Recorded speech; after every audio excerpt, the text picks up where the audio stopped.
Good morning, class. How are you? I am Manish Khanna, your maths teacher. In this video, we are going to start our new chapter number 14, Statics. Chapter number 14, Statistics.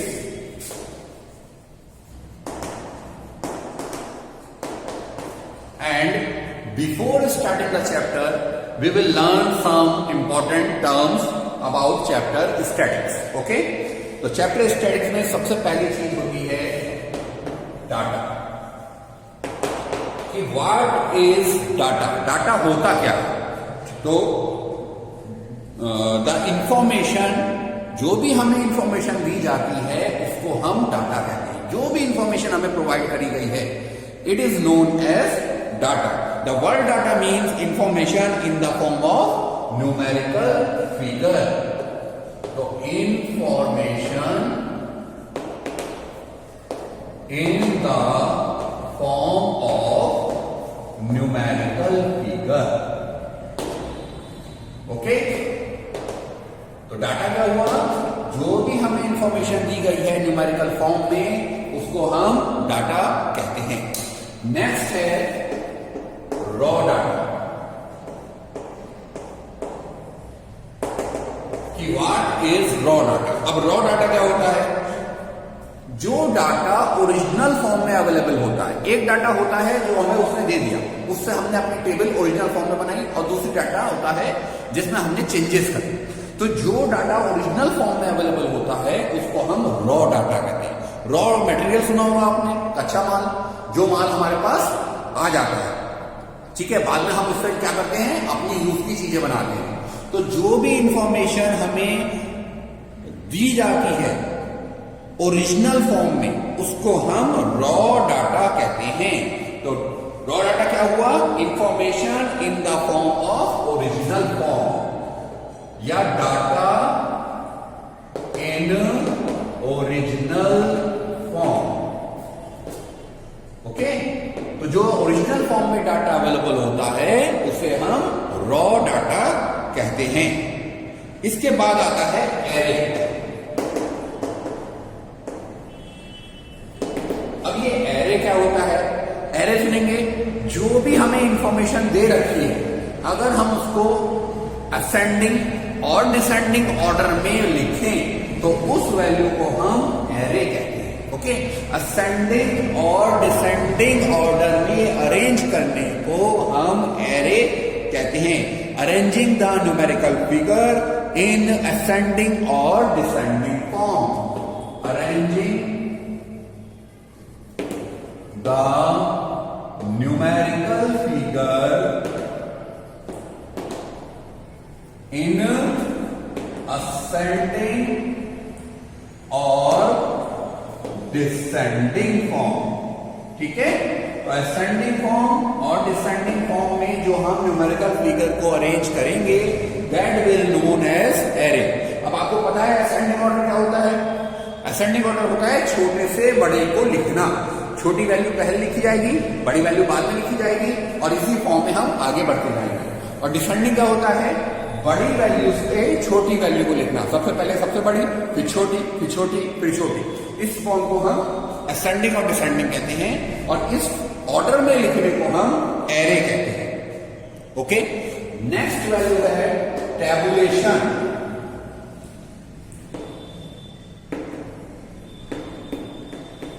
Yes, what is tabulation? Now tabulation क्या होता है? किसी चीज को table की form में, table form में arrange करना. ओके? सिस्टमैटिक फॉर्म में. इसको हम राइट वर्ड अगर बोले तो राइट वर्ड क्या है? सिस्टमैटिक फॉर्म में अरेंज करना. तो जो हमारी न्यूमेरिकल फिगर है, अगर हम उसको सिस्टमैटिक फॉर्म में अरेंज करते हैं in the form of table, that will known as tabulation. तो arranging in systematic form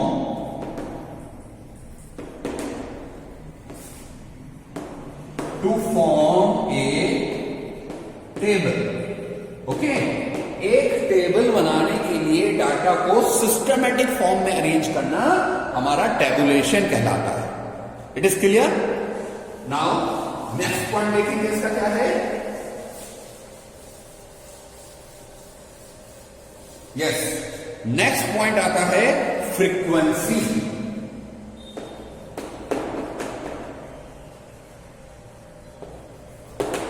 frequency, अब फ्रीक्वेंसी क्या होती है? फ्रीक्वेंसी होती है कोई नंबर, कोई वैल्यू कितनी बार आपको दिया हुआ है। ठीक है, एक वैल्यू आपको गिवन है 1 टाइम्स और दूसरी वैल्यू आपको दी हुई है 10 टाइम्स। तो फर्स्ट वैल्यू की फ्रीक्वेंसी होगी 1 और सेकंड वैल्यू की फ्रीक्वेंसी होगी 10। तो कोई वैल्यू हमें जितने टाइम्स दी जाती है वो उसकी फ्रीक्वेंसी कहलाती है। ओके, तो frequency is the number of times a particular value given. क्या लिखेंगे? Number of times a particular value given. Okay, that is known as frequency. It is clear? सारी बातें समझ में आई? इसके बाद these are some important points. अभी और भी इंपॉर्टेंट पॉइंट्स हैं। नाउ नेक्स्ट पॉइंट है our topic, what is statistics. Okay, तो स्टैटिस्टिक्स होता क्या है हमें ये समझना है। Actually it is a branch of science in which, ये क्या होती है? एक साइंस की ब्रांच होती है जिसके अंदर हम क्या करते हैं? जिसके अंदर हम डील्स करते हैं किसका? कलेक्शन का। In which we deal of collection, presentation,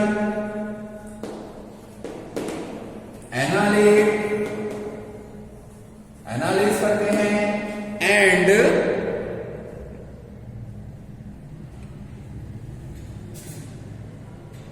interpret करते हैं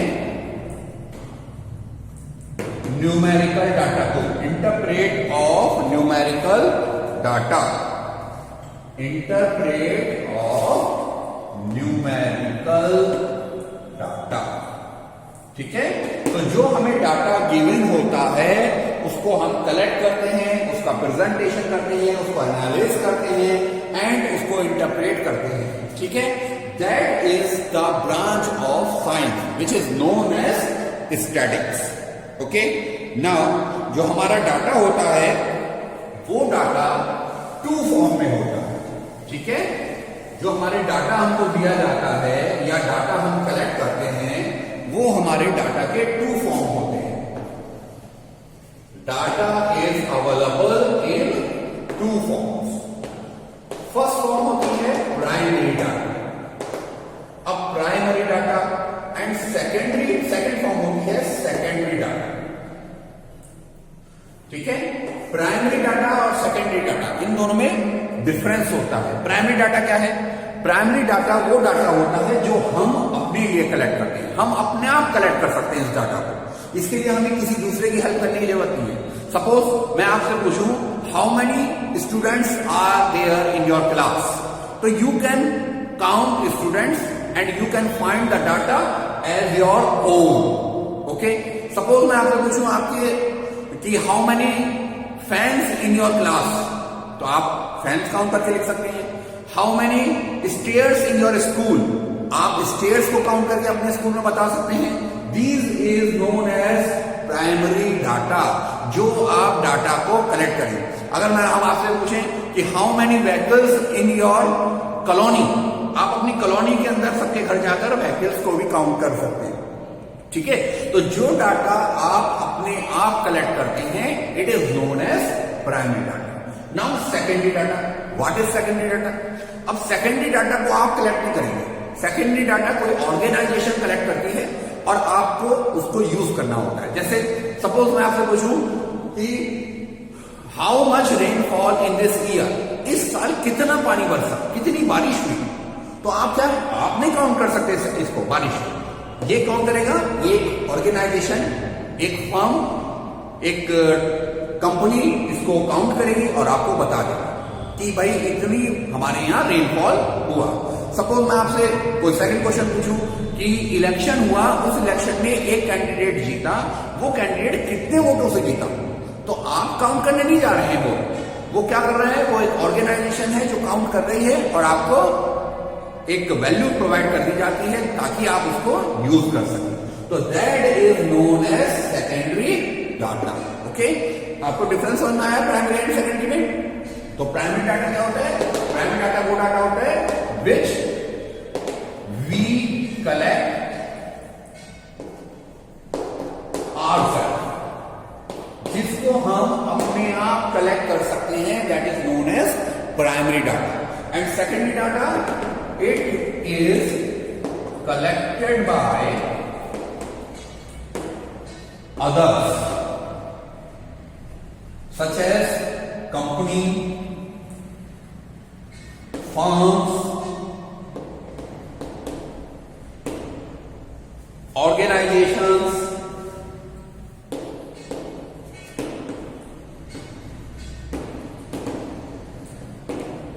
etc. ओके, ये जो है हम काउंट नहीं करते, ये एक कंपनी काउंट करती है, ऑर्गेनाइजेशन काउंट करती है। इसका एक और एग्जांपल ले लीजिए कि कोई बाइक है, किसी कंपनी ने बाइक बनाई, उसकी एक साल में, 1 ईयर में उन्होंने कितनी बाइक बेची, तो हम थोड़ी काउंट करने जा रहे हैं, वो कंपनी काउंट करके बताएगी हमें कि हमने कितनी बाइक इस साल में बेच दी। तो वो हमारे लिए क्या हो जाएगा? सेकेंडरी डाटा हो जाएगा। ओके, तो यहां हमारे क्या है, कंपनी ने काउंट करा और हमें दिया और हम उसको अपने लिए यूज करेंगे। ठीक है, तो that is known as secondary data. Now next topic देखेंगे, हमारा नेक्स्ट टॉपिक है रेंज। रेंज क्या होती है? रेंज क्या है? Difference between highest value and lowest value. Okay, तो जो हाईएस्ट वैल्यू और लोवेस्ट वैल्यू के बीच का डिफरेंस होगा, that is known as range, उसको हम रेंज कहेंगे। ठीक है, समझ में आया? जैसे हम क्या करें कि हमारी क्लास में मैथ का एग्जाम होता है और एक बच्चे के हमारे यहाँ 100 मार्क्स आते हैं और दूसरे बच्चे के हमारे यहाँ 44 मार्क्स आते हैं। तो हमारी रेंज क्या होगी? हमारी रेंज होगी 100 माइनस 44, दैट इज 56। ओके, तो ये हमारी क्या कहलाएगी? रेंज कहलाएगी। ठीक है, इतनी रेंज के बीच में हमारे बच्चों के नंबर आए। ओके, इसके बाद हमारा टॉपिक है, जो हमारे इस चैप्टर से रिलेटेड टॉपिक है, वो है हमारा टॉपिक, हमारा इंपॉर्टेंट पॉइंट, अनग्रुप्ड डिस्ट्रीब्यूशन या अनग्रुप्ड फ्रीक्वेंसी। अनग्रुप्ड फ्रीक्वेंसी क्या होती है? अनग्रुप्ड फ्रीक्वेंसी होती है जिसमें हमारा कोई ग्रुप नहीं होता और उसको हमें यूज करते हैं। जैसे सपोज हमने एग्जाम लिया, एग्जाम में हमारे बच्चों के मार्क्स आए और हमारे एग्जाम में जो बच्चों के मार्क्स आए वो हैं 30, 40, 50, 60, बीच में किसी का कोई नंबर नहीं है। और 30 वाले कितने स्टूडेंट हैं? 30 वाले स्टूडेंट हैं 3, 40 वाले मान लीजिए 4, 50 वाले मान लीजिए 5, 60 वाले मान लीजिए 6। तो यहां पर क्या है? ग्रुप नहीं बना हुआ है। इनके बीच के नंबर कहां हैं? भाई किसी न किसी बच्चे को 31 भी आए होंगे, उसकी बात ही नहीं हो रही है। किसी न किसी बच्चे के 55 भी आए होंगे, उसकी बात नहीं हो रही है। तो वहां क्या है? ग्रुप की बात नहीं हो रही है, एक इंडिविजुअल की बात हो रही है। तो इसको हम क्या करते हैं? अनग्रुप्ड फ्रीक्वेंसी कहते हैं। It is clear to all? That is called ungrouped frequency. इस वैल्यू को सॉल्व करने के लिए हम टैली मार्क्स बनाते हैं। अब टैली कैसे बनती है? ये जो आपकी फ्रीक्वेंसी गिवन होती है, इसको हम टैली में लिखते हैं 1 2 3 4, 1 2 3 4 and 5, that is known as tally. Okay, तो ये हमारा कुछ इंपॉर्टेंट था। अब इसके बाद हमारा क्या आ जाता है? इसके बाद हमारे पास आ जाती है value group frequency. Group frequency, group frequency क्या होती है? ग्रुप फ्रीक्वेंसी में हम बड़ी से बड़ी वैल्यू को छोटे फॉर्म में कैलकुलेट कर सकते हैं। कैसे? मान लीजिए हमारे मैथ के टेस्ट में बच्चों के नंबर आने शुरू हुए, तो हमने ग्रुप बनाया 0 से 10, 10 से 20, 20 से 30, 30 से 40 एंड 40 से 50। तो इस ग्रुप में क्या होगा, हर एक बच्चे के नंबर हम यहाँ पर हाईलाइट कर सकते हैं। हम उस बच्चे के नंबर भी हाईलाइट कर सकते हैं जिसके 11 मार्क्स आए हैं। और अनग्रुप में क्या हो रहा था, अनग्रुप में केवल और केवल जो वैल्यू गिवन थी हम उसको ही फाइंड कर सकते थे, बीच की वैल्यू को फाइंड नहीं कर सकते थे। ओके, तो ये वैल्यू हमारी क्या बनती है, ये वैल्यू हमारी बनती है ग्रुप्ड फ्रीक्वेंसी। ठीक है, अब इसी ग्रुप फ्रीक्वेंसी में हमारे पास कुछ इंपॉर्टेंट टर्म्स और आ जाती है। ग्रुप फ्रीक्वेंसी में इंपॉर्टेंट क्या होती है, ये वाली जो वैल्यू होती है, जो शुरू में वैल्यू लिखी होती है, ये जो वैल्यू लिखी होती है इसको हम कहते हैं lower limit, lower limit. Okay, और ये जो बाद वाली वैल्यू लिखी होती है इसको हम कहते हैं अपर लिमिट। ठीक, अपर लिमिट। ठीक, और ये जो लिखे हैं इन सबको हम कहते हैं क्लास। क्या कहते हैं, class. It is first class interval, that is second class interval, that is third class interval, it is fourth class interval, it is fifth class interval. ठीक है, तो इसको हम क्या कहते हैं, क्लास इंटरवल, क्लास इंटरवल। ठीक है, ये जो वैल्यू होती है that is known as lower limits, ये जो वैल्यू होती है that is known as upper limit. अब मान लीजिए हम आपसे पूछें सेकंड क्लास की अपर लिमिट बताओ, तो सेकंड क्लास कौन सी है, ये वाली, और इसकी अपर लिमिट क्या है, 20। सिमिलरली हम आपसे पूछें फोर्थ क्लास की लोअर लिमिट बताओ, तो फोर्थ क्लास कौन सी है, ये वाली, और लोअर लिमिट क्या है, 30। ठीक है, तो इस तरह से भी क्वेश्चन एग्जाम में आ सकते हैं। ठीक है, जिसमें हम आपसे क्या पूछ सकते हैं, क्लास क्या होती है, लोअर लिमिट क्या होती है, अपर लिमिट क्या होती है। अब इसकी रेंज अगर हम आपसे पूछें तो रेंज क्या है, इसकी रेंज के बारे में अभी हमने बताया था कि हाईएस्ट वैल्यू और लोवेस्ट वैल्यू को हम जब डिफरेंस करते हैं तो वो हमारी रेंज आ जाती है। ठीक है, तो इसकी रेंज है 50 माइनस 0। ठीक ना, इसी में एक बहुत इंपॉर्टेंट टर्म और आती है, उस इंपॉर्टेंट टर्म को कहते हैं क्लास मार्क, क्लास मार्क। ठीक, अब ये क्लास मार्क क्या होता है, class mark is the mid value of class interval. ठीक है, क्लास इंटरवल की जो मिड वैल्यू होती है उसको हम क्लास मार्क बोलते हैं। सपोज मुझे इस क्लास की मिड वैल्यू चाहिए, तो 0 एंड 10 इस क्लास की जो मिड वैल्यू चाहिए, तो हम क्या करेंगे उसके लिए, उसके लिए हम दोनों वैल्यू को प्लस करेंगे और अपॉन 2 कर देंगे, आंसर क्या आ जाएगा, 5। तो class mark of first class is 5। Similarly अगर मेरे को सेकंड क्लास की वैल्यू निकालनी है, इस वाली क्लास में मुझे क्लास मार्क फाइंड करना है, तो मैं क्या करूंगा, 10 plus 20 upon 2, 30 upon 2, that is 15। तो 15 हमारा क्या हो जाएगा, 15 हमारा क्लास मार्क हो जाएगा। ठीक, तो these are some important terms which is related to chapter 14 statics.